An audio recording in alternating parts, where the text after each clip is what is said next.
that you are doing well. अच्छा जी, so today our topic of debate is B3W versus BRI। ठीक है। Last lecture में मैंने डिस्कस किया था कि CPEC क्या था, CPEC के कितने फेजेस थे, CPEC में डेवलपमेंट कैसे हुई, कौन कौन से चैलेंजेस हमें करने पड़ते हैं। ठीक है। तो अब हम ब्रॉडर गेम की बात करते हैं। CPEC is a flagship project of BRI। ठीक है। बेल्ट रोड इनिशिएटिव, जिसे स्टार्टिंग में कहा जाता था one belt one road, OBOR। ठीक है। One belt one road. और उसको बाद में कह दिया गया जी BRI, बेल्ट रोड इनिशिएटिव। और उसका ही एक फ्लैगशिप प्रोजेक्ट है जो कि CPEC है। अच्छा, तो अब ये B3W कैसे आया? अब ये B3W क्या है?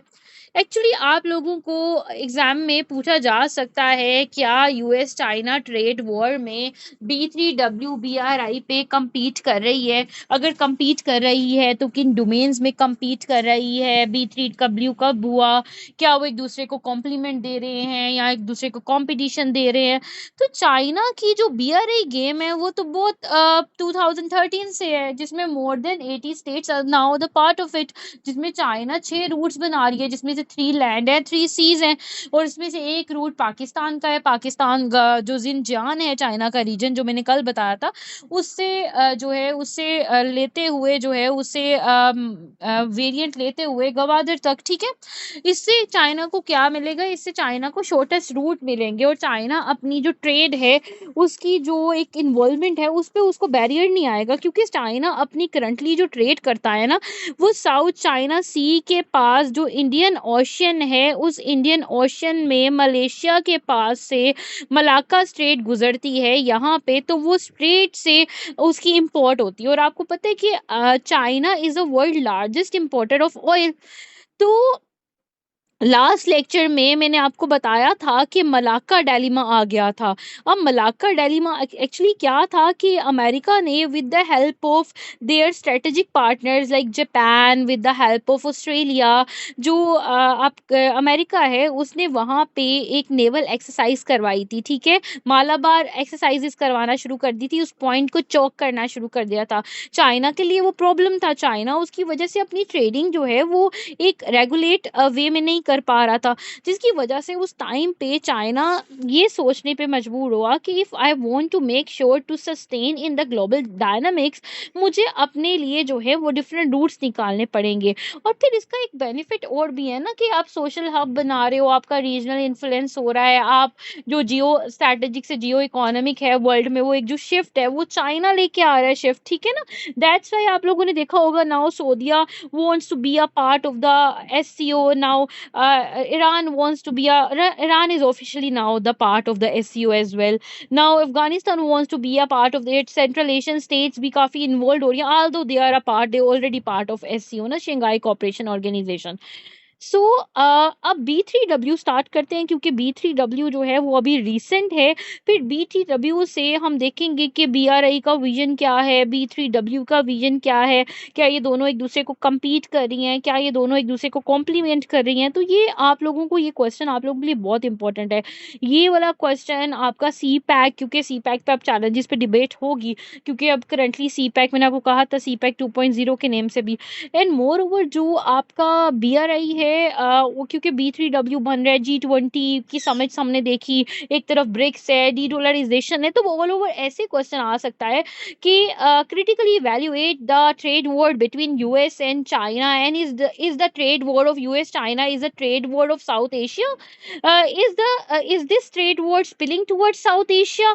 इस तरह के क्वेश्चंस आ सकते हैं ना। तो उसमें आप ब्रिक्स डिस्कस करोगे, CPEC, BRI, all those PACS, जिसमें फिर साउथ एशियन स्टेट्स की इन्वॉल्वमेंट, ब्रिक ऑन टॉप पे होगा, B3W होगा। और वो इस तरह भी पूछ सकती है कि जो B3W है, क्या B3W compete BRI, और it is a competitor to a BRI, और it is given the complement to BRI, critical evaluate। और एक और क्वेश्चन भी आ सकता है, क्या चाइना की इन्वॉल्वमेंट हमें ये दिखा रही है कि middle east also making their move towards China? So is China's global hegemony countered American strategy? तो अगर वो काउंटर कर रही है तो critically evaluate, फिर हम उसको ब्रिक्स के मैटर में, फिर BRI के मैटर में, फिर जिस तरह जो डील्स हुई हैं चाइना विद मिडल ईस्ट उसके में कर सकते हैं। फिर एक और क्वेश्चन आ सकता है कि is China's growing hegemony is directly counter Americans dollarisation concept, ठीक है, क्रिटिकली इवैल्यूएट, तो उसमें हम ब्रिक्स डिस्कस करेंगे। तो मतलब ये जो एक क्वेश्चन है जिसे हम कहते हैं जी चाइना चाइना यूएस वॉर, ठीक है, ये चाइना यूएस वॉर के अंदर काफी डोमेन्स है, there are lots of pacts, बहुत मुआहदे करे हैं इन्होंने आपस में एक दूसरे के साथ to counter each and other, ठीक है, जैसे कि हमने लास्ट में क्वाड देखा था, फिर हमने ओकस को देखा, ठीक है, फिर हमने सी पैक देखा, ठीक है, तो मैं आपको बाय फेजेस बाय डायमेंशंस वो सारे पैक्स करवा रही हूँ। अब डिपेंड करता है क्वेश्चन पे कि क्वेश्चन हमें आया कैसा है, और वो इस तरह आ सकता है जो मैंने आपको एंगल्स यहाँ पे बताए हैं, ठीक है। तो ये रिकॉर्डेड लेक्चर तो मिल जाएगा, तो right these questions down in your notebook, so that's how कि आपको इलेबोरेट हो कि आपने पेपर में आपको किस तरह जो है वो क्वेश्चन आ सकता है। अच्छा जी, अब जो B3W है ना, इसको कहते हैं built back better world. B3 और W फॉर वर्ल्ड, और B के 3 वेरिएंट्स, पहला built back better, Build Back Better World. It is an initiative, primarily an initiative of America. But America used G7 forum to announce this. ठीक है, अब क्या बात हुई कि आइडिया अमेरिका का है, अमेरिका ने ये जो B3W है इसको आगाज किया, इस प्रोजेक्ट का आगाज किया, लेकिन किसके फोरम में? G7 ग्रुप ऑफ 7 स्टेट्स हैं, और ये हर ईयर अपनी स्टेट्स के अलाइंसेस के लिए, इकोनॉमी के लिए, आपस में एक दूसरे को अच्छे रखने के लिए जो है एक स्ट्रेटेजिक अलाइंस है और इस पे वर्क करती रहती हैं। तो अमेरिका ने क्या किया, अमेरिका ने G7 के फोरम में अनाउंस किया, और अंडर दिस B3W यूएस चाह रहा है, अमेरिका चाह रहा है कि वो इन्वेस्ट करे लो एंड मिडिल इनकम स्टेट्स में, ठीक है। मतलब क्या कि वो चाह रहा है कि जितनी भी ऐसी स्टेट्स हैं जो अंडर डेवलप्ड हैं या वो अभी डेवलप हो रही हैं, तो मैं वहां पे पैसा लगाऊं, ठीक है, वहां पे इन्वेस्ट करूं। और हमने यहाँ से आपको समझ आता है कि एक्चुअली BRI भी तो ठीक यही था ना, चाइना ने लो एंड मिडिल इनकम स्टेट्स में इन्वेस्टमेंट की है, वो इंफ्रास्ट्रक्चर इन्वेस्टमेंट है जिसमें मेट्रोज, रोड, सी पोर्ट्स वगैरह बनाए हैं, ठीक है ना, ताकि जो है इंफ्रास्ट्रक्चर डेवलप हो, ताकि वो स्टेट्स जो है वो एक मेरी रीजनल इन्फ्लुएंस में भी आए, उसकी वजह से मेरे रोड्स बने, पोर्ट्स बने, मेरी जो है वो ट्रेडिंग में ईज हो, ठीक है। तो America is also want to do the same, ठीक है, और वो कहता है कि I want to invest mostly in Asian, African and Latin American states, ठीक है, फॉर इंफ्रास्ट्रक्चर डेवलपमेंट। अब वो डेवलपमेंट किन कॉन्ट्रास्ट में होती है, we will discuss those things, ठीक है। बाकी ये है कि वो भी इंफ्रास्ट्रक्चर डेवलपमेंट करना चाहता है, और mostly in Asia, Africa and Latin America. So we can say that ना कि US China war is actually spilling towards South Asia, it's actually spilling towards Asia, ठीक है। तो अब ये G7 का फोरम भी आपको पता होना चाहिए कि ये G7 के फोरम में कौन कौन सी स्टेट्स आती हैं। तो इसमें हमारे पास कनाडा है, हमारे पास फ्रांस है, हमारे पास जर्मनी है, हमारे पास इटली है, हमारे पास जापान है, हमारे पास यूके है, हमारे पास यूएस है, ठीक है। तो यूके हो गया, यूएस हो गया, फिर यूरोपियन स्टेट्स हैं, कनाडा, फ्रांस, जर्मनी, इटली, फिर एशियन स्टेट है जापान, और फिर नॉर्थ अमेरिकन स्टेट कनाडा, ठीक है। सो ये आप लोगों को आप लोगों के माइंड में होना चाहिए कि G7, इसी तरह G20 एक फोरम है ग्रुप ऑफ स्टेट्स का, जो आपने लास्ट में आप लोगों ने, अगर आप अवेयर हो पॉलिटिक्स के साथ तो आपको आइडिया होगा, इस साल जो G20 का समिट हुआ था वो इंडिया ने जो है वो इंडिया में होस्ट किया गया था, जिसपे इंडिया ने जो है वो आईमैक के प्रोग्राम को जो है वो, जिसे ओल्ड स्पाइस रूट कहते हैं, उस पर उन्होंने कहा कि India middle east economic corridor start कर रहा है, जिसमें मिडल इंडिया से होते हुए मिडल ईस्ट के रास्ते से होते हुए यूरोप से कनेक्शन होगा। तो ये वही वाली बात आ गई ना कि जैसे कि इंडिया में पोर्ट्स बनेंगे जैसे पाकिस्तान में बन रहे हैं, तो it is also a competitor to CPEC as well. और आपने देखा कि चाइना नहीं आया था, रशिया नहीं आया था उसमें, तो वो चीज़ें। और हमने ये भी देखा कि इटली ने G20 के फोरम में ये चीज़ अनाउंस कर दी कि वो सी पैक से खुद को निकाल रहा है, सॉरी BRI से खुद को निकाल रहा है, ठीक है, जो चाइना का इनिशिएटिव था। तो ये चाइना को इंडिया भी कम्पीट दे रहा है, India is a strategic partner of US as well. और वो हमने देखा कि क्वाड, जब मैंने आपको पढ़ाया था, तो क्वाड का एक मेंबर है इंडिया, और मैंने आपको ये चीज डिस्कस की थी। अच्छा जी, अब चलते हैं जी। अब मैंने थोड़ा इनिशिएटिव बताया कि एक्चुअली ये 2021 जून में इनका समिट होता है G7 के फोरम में, जिसमें अमेरिका जो है वो एक डिसीजन सुनाता है। एक्चुअली ये इनिशिएटिव है अमेरिका का, ठीक है, लेकिन इसने अनाउंस किया मल्टीलेटरल फोरम में, इसने अनाउंस किया G7 के फोरम में। अब पहले सीखते हैं कि what is the vision of the BRI, और BRI क्या था, उसमें क्या होता है, BRI के क्या इम्पैक्ट्स थे, BRI क्यों बनाया गया, उसमें चाइनास की क्या कैपेबिलिटी थी, और BRI के फर्दर फंक्शंस कौन कौन से हैं। फिर डिस्कस करेंगे कि B3W क्या है, उसमें क्या काम हुआ, क्या डिस्कस हुआ है, और फिर देखेंगे कि ये दोनों एक दूसरे को compete कर रहे हैं या दोनों एक दूसरे को कम्प्लीमेंट दे रहे हैं, ठीक है। तो BRI स्टार्ट करते हैं। अब ये जो BRI है, ये BRI, अच्छा क्लास मुझे काइंडली बताइएगा मेरा मार्कर विजिबल है आप लोगों को, जस्ट लेट मी नो। मैं कुछ लिख रही हूँ, नजर आ रहा है मैंने BRI लिखा, आपको पता चल रहा है जी क्लास? मैं जो राइट कर रही हूँ वो आपको नजर आ रहा है? नो? अब बताइएगा काइंडली, अब बताइएगा काइंडली, एक मिनट। अब मुझे बताइएगा, लिखा आ रहा है आप लोगों के पास? ओके ओके, श्योर हो गया। अच्छा जी, अब ये जो BRI का विजन है ना, ये BRI का विजन आया था हमारे पास 2013 में।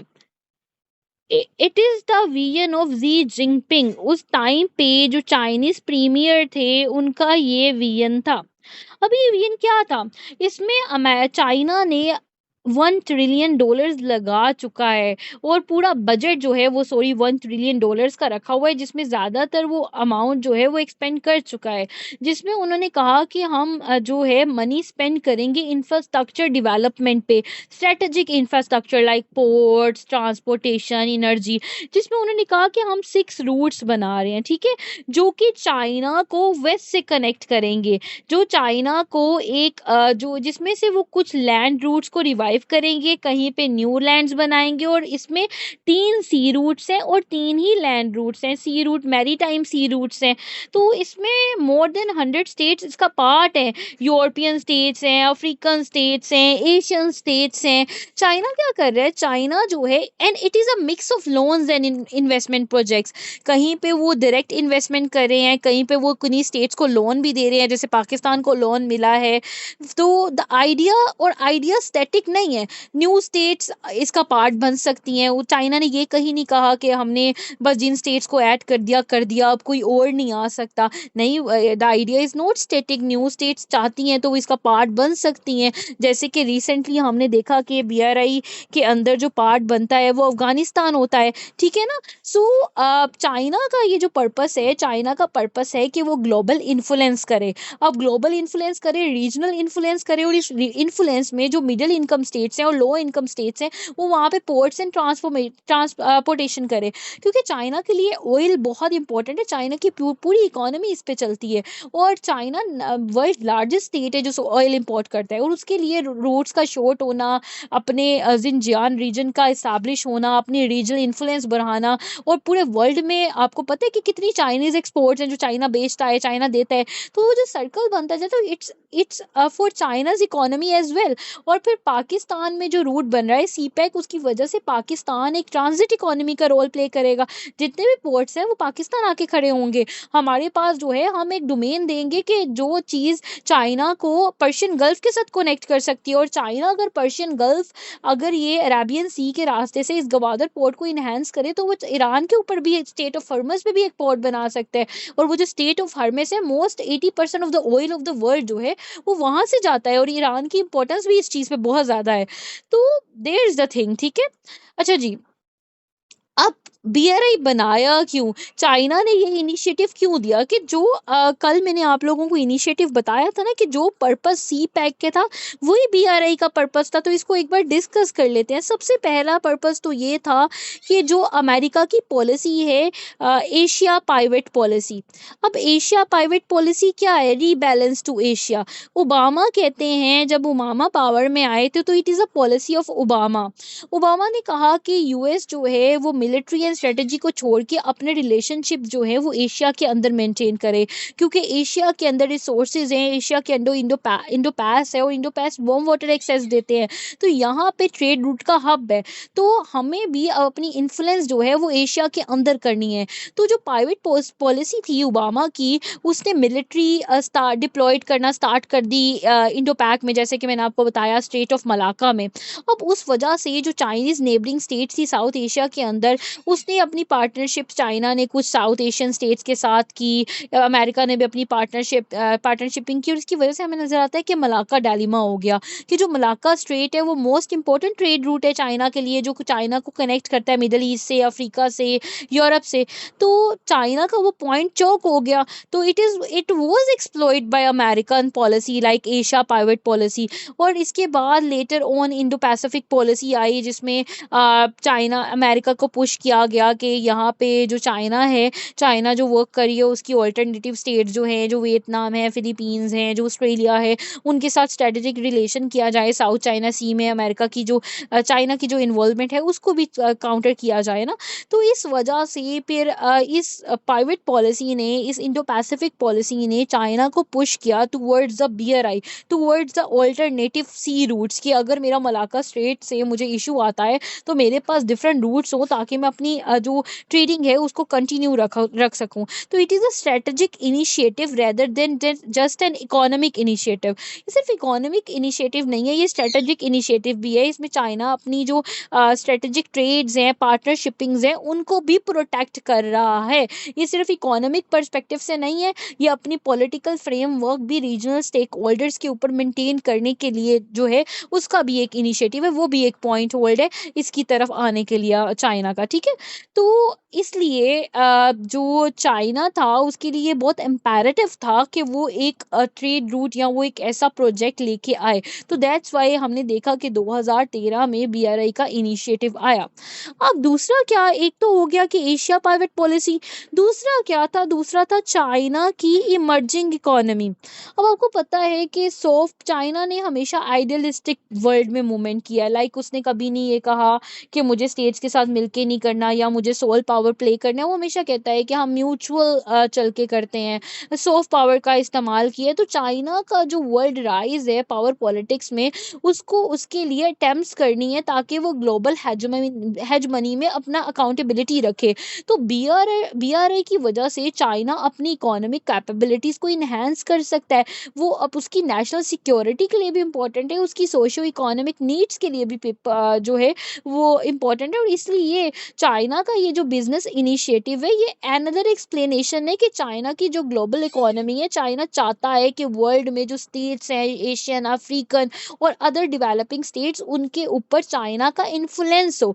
तो he is believe that BRI will help developing states eradicate poverty. उस तो वो ये है कि जी वहाँ से इन लोगों की स्टेट्स की गुर्बत निकालूंगा, इन्वेस्ट करूंगा, इनके साथ काम करूंगा, तो ये मेरे से एक्सपोर्ट्स भी करेंगी, मेरी डीलिंग्स भी ठीक हो जाएंगी, मुझे मेरी ग्लोबल इकोनॉमी भी बूस्ट होगी, मेरी हेजमनी भी बनेगी, मैं ग्लोबल वर्ल्ड में एक स्टेक होल्डर जो है वो नजर आऊंगा। और ये चीज़ हमें नजर आ रही है, ये चीज़ हमें सऊदीया की इन्वॉल्वमेंट जो है वो चाइना के साथ, ईरान की इन्वॉल्वमेंट का चाइना के साथ होना, बाकी जितने भी एसओ स्टेट्स हैं उनका इन्वॉल्व होना, तो ये नज़र आ रहा है कि ये जो इंफ्रास्ट्रक्चर डेवलपमेंट है ये चाइना की ग्रोथ को एक्वायर कर रही है। So it is meant for a Chinese excessive capital ना, कि चाइना एक और इसमें वेरिएंट आ जाता है कि चाइना को अपना कैपिटल जो है, जो चाइना एक्सपोर्ट्स इतनी करता है तो उसके बाद बहुत पैसा है, बहुत कैपिटल है, उसका जीडीपी बहुत ज़्यादा है, तो अब उसको वो कैपिटल कहीं लगाना है ना, in order to get good accountability, in order to gate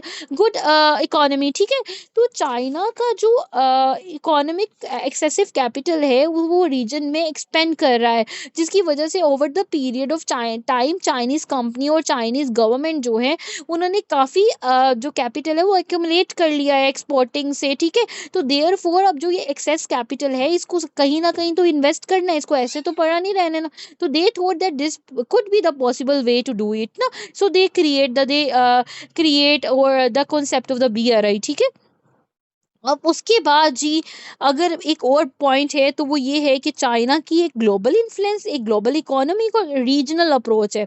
China reason में एक ग्लोबलाइज्ड हब बनाना चाहता है और जिसकी बागडोर अपने हाथ में संभालना चाहता है। तो through BRI China is meant to have a regional approach and it meant to establish it credentials, जो जितने भी वो स्टेट के लिए हैं वो अपने पार्टनर बना रहे हैं नेबरिंग स्टेट्स के साथ, बियॉन्ड के साथ, जैसे कि SCO देखो, जैसे कि रशिया देखो, जैसे कि आपका अफगानिस्तान है, ईरान है, ठीक है, फिर पाकिस्तान, इंडिया। तो it is kind of multilateral perspective कि चाइना कहता है कि मैं अकेला नहीं वर्क करूं, मेरे साथ मिलके सारी स्टेट जो है वो वर्क करें और उसमें सारी हेजमनी मेरी अपनी हो। तो ये पर्सपेक्टिव जो है वो चाइना का विलिंग कर रहे हैं सारी स्टेट्स को कि वो चाइना के साथ आए और आके काम करें। तो सोशियो इकोनॉमिक डेवलपमेंट जो है वो सिक्योरिटी पार्टनरशिप्स में हमें नजर आती है चाइना के। तो this is another the reason behind the BRI initiative ना। और इसके बाद लास्टली जो पॉइंट है, last but not the least, वो ये है कि चाइना का जो साउदर्न रीजन है और जो वेस्टर्न रीजन है जिसका नाम है जिनजियान, ठीक है, ये जो रीजन है ये चाइना का इतना स्टेबल नहीं है। अब तो बहुत स्टेबलाइज हो गए। BRI जब बना नहीं था, मैं उस टाइम की बात कर रही थी जब वो इन्होंने इनिशिएटिव लेके आए। तो लास्टली चाइना का जो ये रीजन है ना जिसे जिनजियान कहते हैं, ये चाइना के नॉर्थ और ईस्टर्न रीजन से कंपैटिबिलिटी में बहुत ज़्यादा विलेज बेस्ड था। तो चाइना के अंदर रीजनल डिस्पैरिटीज आ रही थी। एक तरफ नॉर्थर्न रीजन है वो बहुत स्टेबलाइज्ड है, दूसरी तरफ वेस्टर्न और साउथर्न रीजन है जो कि अंडर डेवलप है। और चाइना ट्रबल फेस कर रहा था, वहाँ के लोगों को इश्यूज थे, बॉर्डर डिस्प्यूट की बात थी। तो चाइना इटसेल्फ एक पावरफुल स्टेट है। अब उसके अंदर एक स्टेट अनार्की आएगी तो वो उसकी इंफ्रास्ट्रक्चर और उसकी इकोनॉमी के लिए तो अच्छा नहीं है। तो चाइना को था कि मुझे ये जो जिनजियान रीजन है यहाँ से अपने पीपल को पोवर्टी में नहीं रहने देना, मुझे उन्हें आउट ऑफ पोवर्टी करना है। तो इसलिए चाइना ने ये जितने भी रूट्स डिस्कवर किए और मेनली जो सी पैक का रूट है वो इस वेस्टर्न रीजन के अंदर से और बकायदा जिनजियान के अंदर से।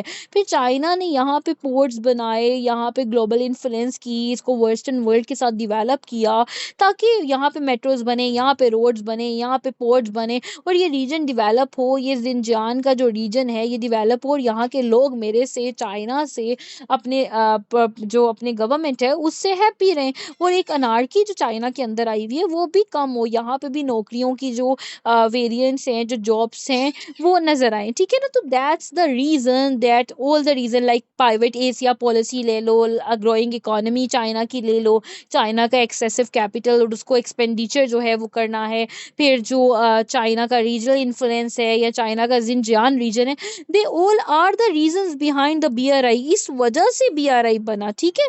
अब on the other hand B3W का पर्पस देखते हैं। हमने अभी देखा कि एक्चुअल BRI क्या है। वो बेल्ट एंड रोड इनिशिएटिव है, 6 रूट्स हैं and it is a mix of loans and investment projects के कहीं पे लोन्स दिए जा रहे हैं, कहीं पे इन्वेस्टमेंट की जा रही है and this idea is not static. New state encourage है कि जो स्टेट आना चाहती है वो इसका पार्ट बन सकती है, जैसे कि हमें अफगानिस्तान न्यू स्टेट जो है वो इसका हिस्सा नज़र आती है, ठीक है। तो अब बात करते हैं जी B3W का। अब B3W मैंने आपको बताया जून 2021 में इनिशिएट होता है, ठीक है, by America through the frontier of G7 forum, ठीक है। तो B3W, the purpose of B3W to invest in the infrastructure. तो BRI का भी पर्पस यही था ना। रिकॉर्डेड लेक्चर मिल जाएगा अख्तर। अब मैं अभी तो मैंने काउंटर किया, लाइक मैंने सिर्फ रीजंस बताए थे कि BRI actually is a mix of loans and investment projects और मैंने रीजंस बताए थे कि एशिया पाइवेट पॉलिसी की वजह से, चाइना इकोनॉमी की ग्रोथ की वजह से, रीजनल इन्फ्लुएंस की वजह से, जिनजियान रीजन की वजह से, एक्स्ट्रा एक्सपेंडिचर की वजह से चाइना ने BRI इनिशिएट किया। एंड द क्वेश्चन इज कि हम जो काम कर रहे हैं वो B3W वर्सेस BRI कर रहे हैं। कि इससे पहले मैंने B3W बताया कि जून 2020 में अनाउंस हुआ बाय अमेरिका और अब हमने देखना है कि B3W एक्चुअली इसमें भी अमेरिका बात करता है कि उसने इंफ्रास्ट्रक्चर बनाना है। तो क्या ये एक कंपटीटर है चाइना का, और अगर कंपटीटर है चाइना का तो किन डोमेन्स में कंपटीटर है। तो अब हम इसको देखते हैं। तो actually the purpose of B3W is invest in the infrastructure in the developing low and middle income countries. तो हमने BRI में भी यही देखा ना कि BRI भी जो है वो इन्वेस्टमेंट कर रही है लो एंड मिडिल इनकम स्टेट्स में, और अमेरिका भी यही कर रही है। और वो कह रही है कि अमेरिका कहती है कि जो गैप आया है इंफ्रास्ट्रक्चर का अंदर डेवलप स्टेट्स में, लो इकोनॉमी स्टेट्स में, हमने उनका वो गैप फिल करना है। तो चाइना भी तो यही बात करता है।